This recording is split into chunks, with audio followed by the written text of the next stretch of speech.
What is up, my guy? I'm DarkTeaTime, your resident purple goblin from the Sparkle Dimension, and this is the TIRED Autocomplete Interview.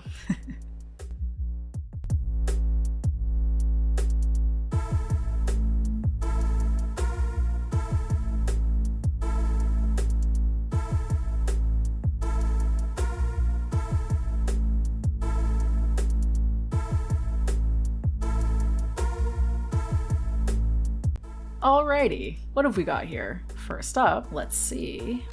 What is fibromyalgia? That's as good a place to start as any. Might as well get the basics down, right? Fibromyalgia is a disorder characterized by widespread musculoskeletal pain accompanied by fatigue, sleep, memory, and mood issues. Researchers believe that fibromyalgia amplifies painful sensations by affecting the way your brain and spinal cord process painful and non-painful signals. Fibromyalgia is a relatively common condition, affecting 2% of Canadians and 2% of Americans as well. It primarily affects AFAB people. 80 to 90% of people with fibromyalgia are AFAB, but it is also seen in AMAB people, teenagers, and children. Fibromyalgia isn't a disease of the joints, nor is it an inflammatory or degenerative condition. On its own, it will not cause permanent damage to muscles, bones, or joints. While fibromyalgia doesn't cause permanent damage to your organs, muscles, bones, or joints, that doesn't mean it is less serious or easier to live with than other conditions. For many, including myself, fibromyalgia is utterly debilitating. While symptom management is possible, it is generally agreed upon by most medical professionals that most people's fibro does not improve with time. The German guidelines for fibro patients also states that total relief of symptoms is seldom achieved. Okay, next question, let's see. Boom. What is fibromyalgia symptoms? What is fibromyalgia symptoms? I think they meant what are the symptoms of fibromyalgia. Let's go with that. So chronic pain is the most defining feature of the condition. It's even in the name. The name fibromyalgia itself is a combination of the Latin terms fibro, which means fibrous tissues, my, meaning muscles, and algia, meaning pain. However, there are over 200 symptoms total, and each person is experiencing their own unique cocktail of bullshittery. The most common symptoms, though, are full-body chronic pain of all varieties, chronic fatigue, depression, anxiety, sleep problems, brain fog, issues with memory, and headaches. It is also incredibly common for our skin to hurt to the touch, which is called allodynia, and we also very commonly experience hyperalgesia, which is essentially when something that is typically painful is even more painful than it should be. We are also known to be hypersensitive to certain chemicals, cleaning products, ammonias, alcohols, etc., and very easily experience sensory overload. And sensory overload itself can cause things like feeling nauseous or spikes in pain. Next! What is fibromyalgia pain like? Okay, let's start with what it felt like pre-medication and pre-diagnosis, shall we? Why am I making this sound so fun? Can you tell I use humor to cope?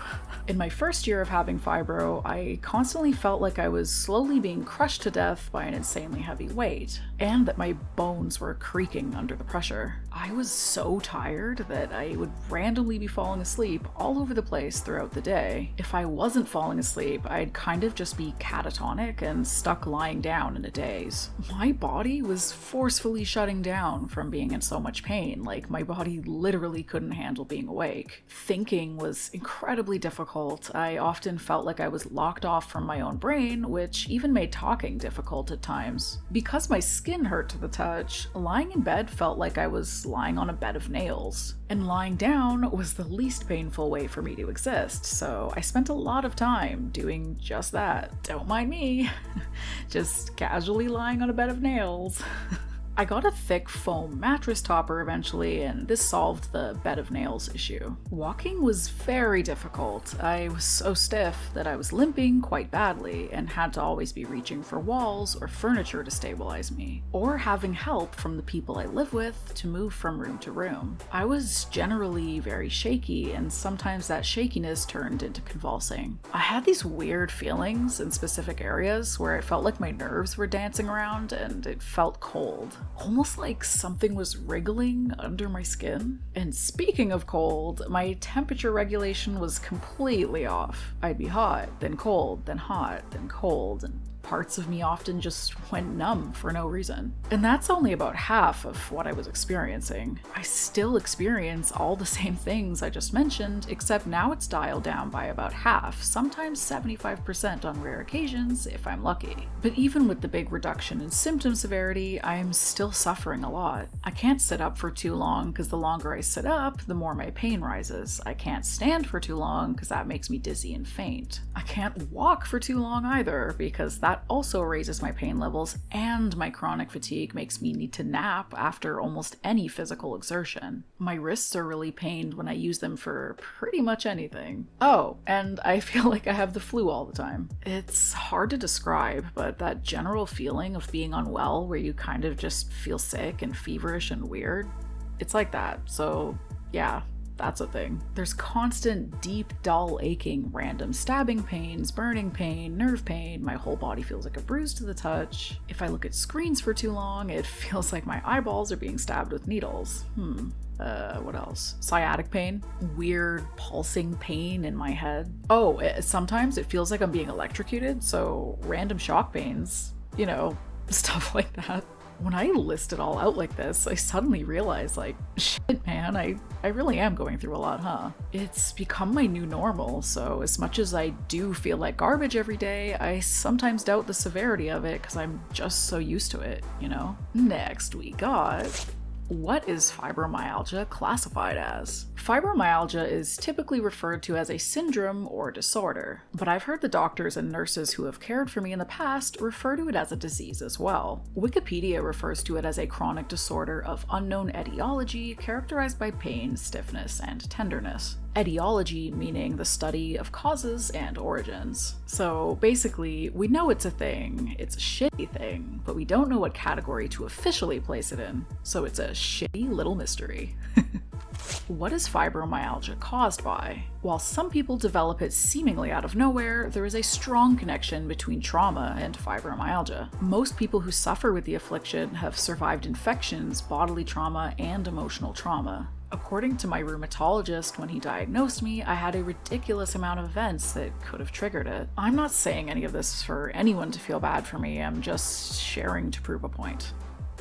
How is fibromyalgia diagnosed? Fibromyalgia is diagnosed in two ways, and both are necessary for a proper diagnosis. First, process of elimination. You need to list all of your symptoms and then go through rigorous medical testing and questioning to make sure there isn't something else going on that is causing these symptoms. Then you move on to the second phase. The second phase is a physical examination to determine if you have widespread pain and tender points. Tender points are what they sound like. It's a point of your body that is tender to the touch. The amount of tender points needed changes based on where you live, but I've heard people get checked for 11 or 12 tender points, sometimes 18. Mayo Clinic currently states that you have to have widespread pain for at least 3 months minimum, and the pain needs to be present in at least 4 or 5 areas of the body. For the tender point examination, you alternate between sitting, standing, and lying down while your doctor pokes and prods at you to see if those areas are physically painful to the touch. This is the test that I got. This test was horrible. Oh my god.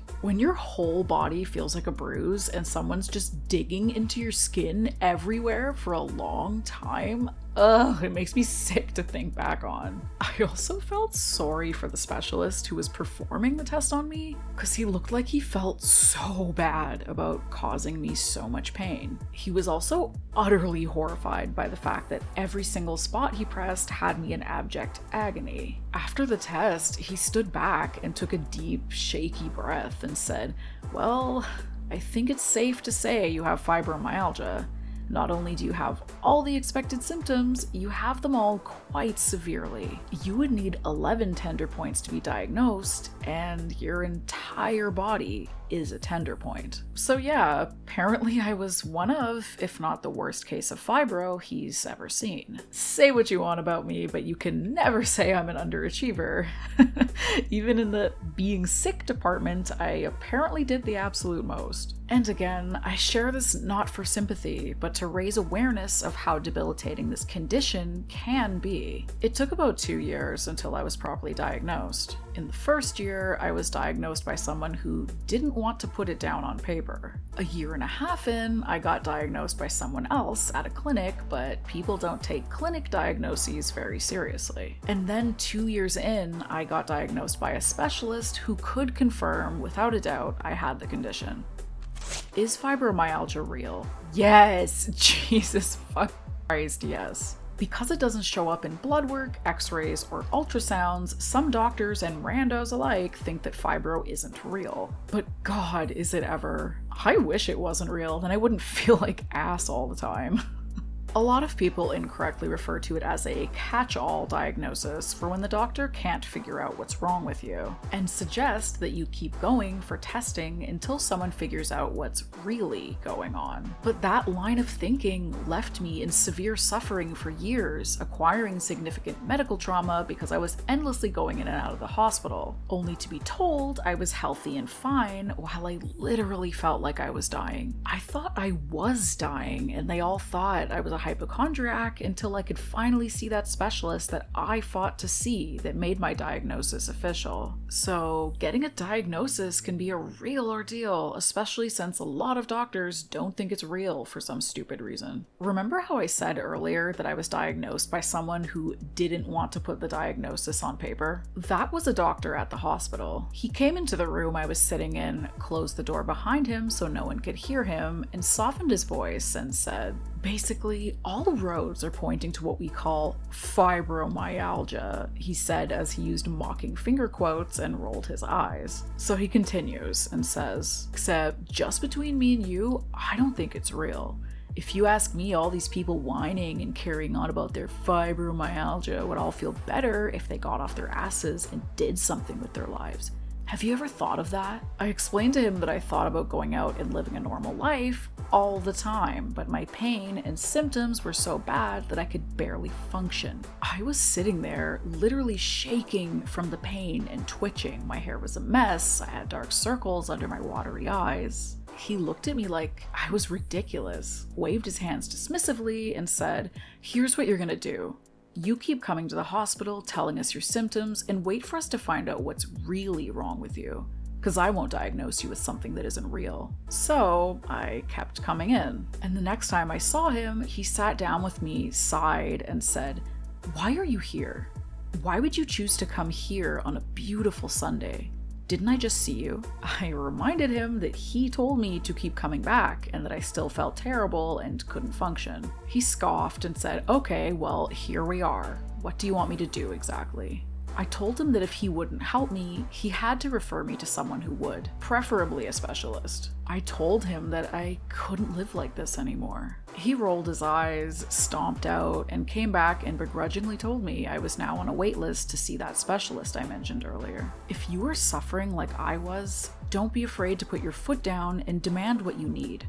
They took a damn oath to help people like you. Make them stick to it. I waited a year or more before I finally got to see the specialist, and that's when I got my diagnosis. Just because an illness is invisible doesn't mean it isn't real. Only once I was officially diagnosed, I was able to work on my symptom reduction and improving my quality of life. Fibromyalgia is real, and we need to raise awareness about it so others don't suffer without proper care like I did. Is fibromyalgia curable? Nope. Is fibromyalgia hereditary? Maybe. Fibro is still largely misunderstood and understudied, so it's hard to say for certain, but there does seem to be a lot of cases where it runs in families. One of my aunts, who is sadly no longer with us, had constant pain similar to mine, although she never got diagnosed, so it is certainly a possibility.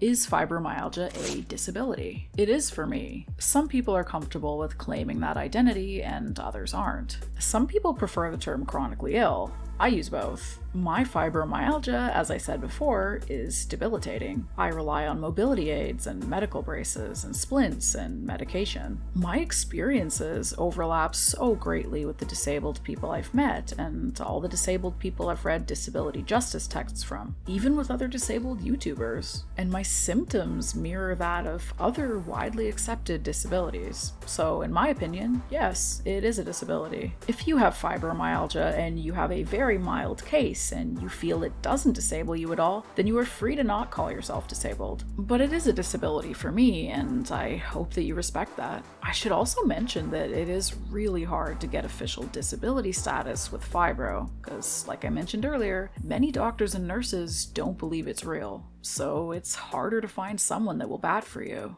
Is fibromyalgia a autoimmune disease? Ooh, this is an interesting one. Almost all signs up to now have pointed to it not being an autoimmune disease, based on all of the research papers I have read and all of the knowledge I have absorbed from various specialists and nurses over the years. There was, however, a breakthrough in a recent 2021 study that was conducted, where they injected the antibodies of someone with fibromyalgia into mice, and the mice developed fibromyalgia. So that particular study said that this type of response pointed to it being an autoimmune condition.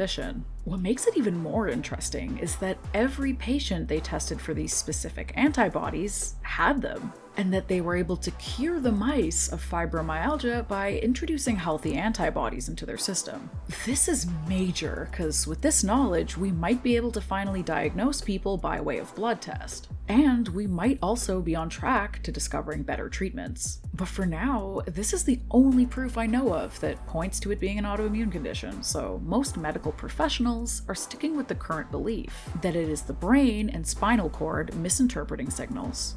How is fibromyalgia treated? Fibromyalgia is treated with meds and lifestyle changes. For medications, doctors prescribe pain relievers, antidepressants, and anti-seizure drugs. People with fibro are encouraged to engage in psychotherapy to address emotional trauma, both pre-existing and trauma created by having the illness. We are also encouraged to go to physiotherapy and occupational therapy. And lastly, eating a healthy diet and engaging in light exercise, whenever you can, helps lower symptoms. But it's a bit of a catch-22, because often we feel so bad that we can't engage in exercise most days. I've actually seen a lot of people online try to create fibromyalgia workout routines, and they're like, do 15 push-ups, do 10 sit-ups, and it's like, I can't even do the dishes without crippling pain. How do you expect me to do all that, Christopher? Get out of here.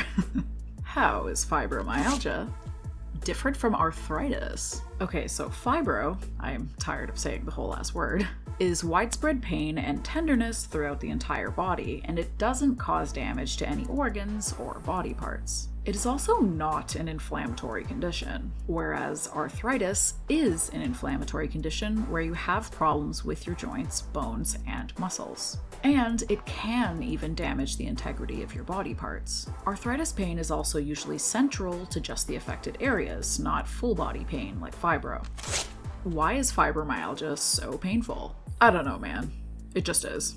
Shit fucking sucks, dude. Why is fibromyalgia worse at night/morning? Mine isn't that much different by night, but my guess is that it's because you're tired as hell and you sat up and walked around and did things throughout the day that exacerbated the condition. And let me tell you, everything you do exacerbates it. Not to mention, sometimes we physically cannot move due to fatigue, and not moving around or changing position enough stiffens you. So we just end up lying around in pain, but unable to really do anything about it. As for morning, I think it's because when you're asleep, you finally have some respite from the pain, and then when you wake up, you feel it all at once the moment you open your eyes. Also, probably stiff from lying in bed for hours and sore from the bed pressing on your skin. But I don't know, I'm not a doctor, just a sick bitch speaking from my experiences. Why is fibromyalgia so controversial?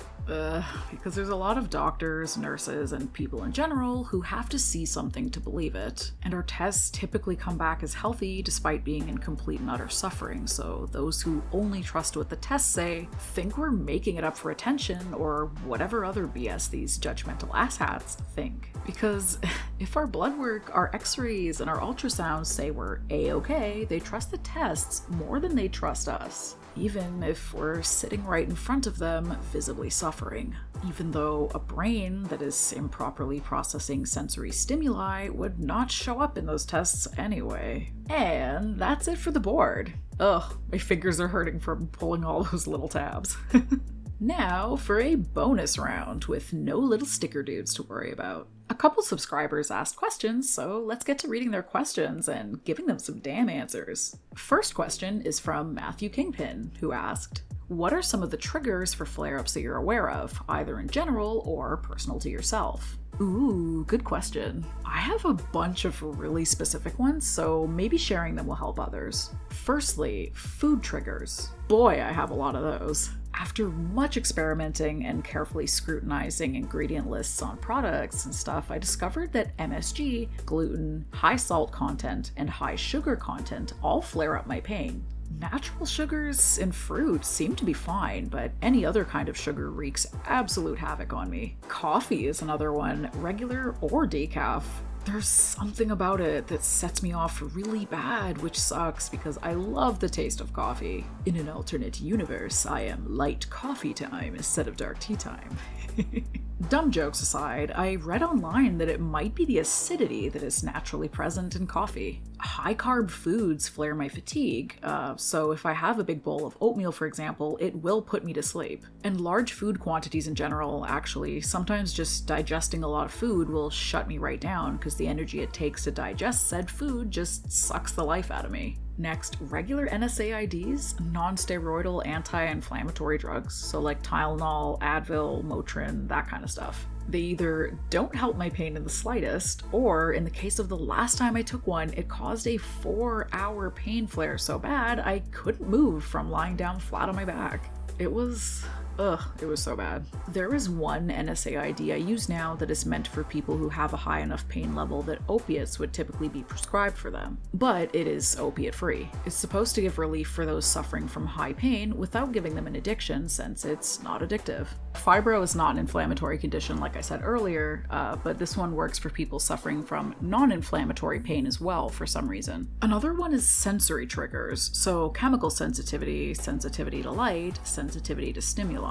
For some reason, cleaning products make the front of my face hurt and give me headaches and sometimes nausea. I recently discovered that too many flashing lights make me nauseous and emotionally overwhelmed. A bit of flashing in a video game, for example, doesn't bother me, but if I was in a nightclub, for example, I'd probably be very overwhelmed and nauseous as hell. Oh, and really sudden loud noises cause my pain to spike? This sucks so much, because I used to go to a lot of metal concerts, and now I don't know if I can anymore. I touched on this one a little bit earlier, but sitting up for too long causes me to flare, as well as too much physical activity or repetitive motions. This is why it takes so long for me to make my videos, and why some games are no longer accessible to me, because if it's really grindy and repetitive, just clicking buttons really fast causes really bad hand and wrist pain, and full body pain too. Because it's impossible not to tense your body even a little bit during intense gameplay, and that tensing causes the full body pain. I still play games like that, but I have to wait long stretches between sessions because playing it all the time leaves me in such a bad state. Lastly, the weather is a common trigger for a lot of people. I read a study once that said pretty much every patient swears their fibro is affected by the weather. Everyone's experiences lined up pretty similar or even exactly like cold weather being more painful, symptoms increasing during the build-up to a storm, and then releasing when the storm finally happens. And then the conclusion to the study was like, yeah, so there's no proof it flares with the weather. And I was like, huh?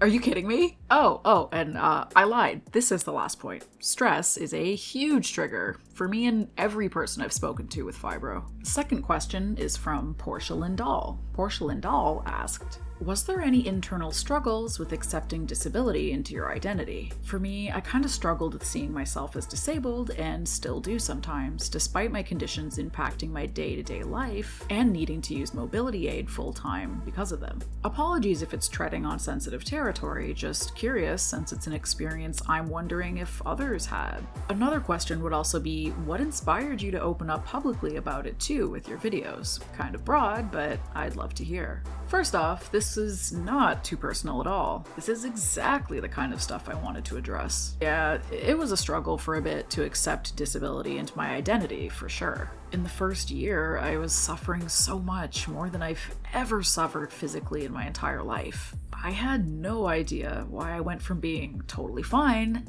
to that. It was hard to accept that it was happening to me at all, and even harder to accept that I likely wasn't ever going to recover either. Being cooped up inside and suffering and suffering and suffering. I felt like I was the only one I knew who had their life turned upside down like this at the drop of a hat. Everyone else around me was seemingly functioning quite well. I started to revisit YouTube channels I had watched in the past of people who were chronically ill and disabled, and I started to feel like I wasn't alone. My experiences matched up so much with theirs, and I started to question if I could call myself disabled, if I should call myself disabled. Doctors and nurses don't see fibro as a valid disability, and since I was in the throes of constant medical testing with people who were of that opinion, I felt like I had no right to call myself that. I was constantly being medically gaslit, not to mention I was still grappling with why this was happening to me and trying to hold out hope that one day it would go away. I didn't want to encroach on anyone else's territory, and I also didn't know if I wanted to admit to myself I was disabled.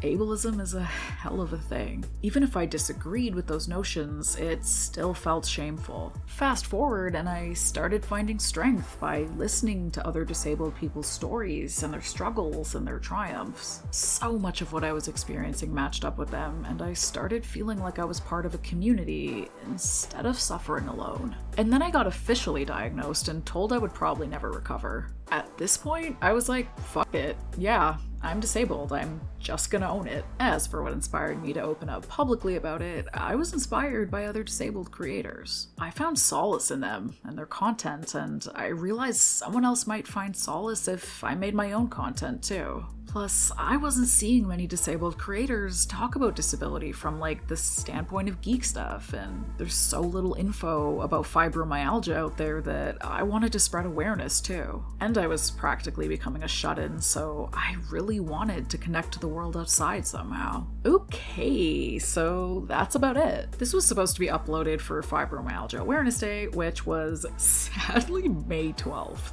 But lo and behold, my fibro stopped me from making the video until now, so ooh, awareness. I hope you envisioned me doing jazz hands as I said that. But hey, it's Disability Pride Month now. So we can pretend I actually made it for this month. Thank you so much for watching. If you made it to the part where I ramble, you are a real one. If you enjoyed this video, feel free to like and subscribe, but no pressure. We believe in free choice around here. You can also leave a tip for me over on coffee.com/darkteatime if you feel so inclined, or hire me for a sensitivity reading or consultancy over there if that's something you're in need of. This has been Dark Tea Time. My pronouns are they, them, and I'm a bounce. Oh, and don't come down with fibro. 0 out of 10. Don't recommend. Take care, everyone.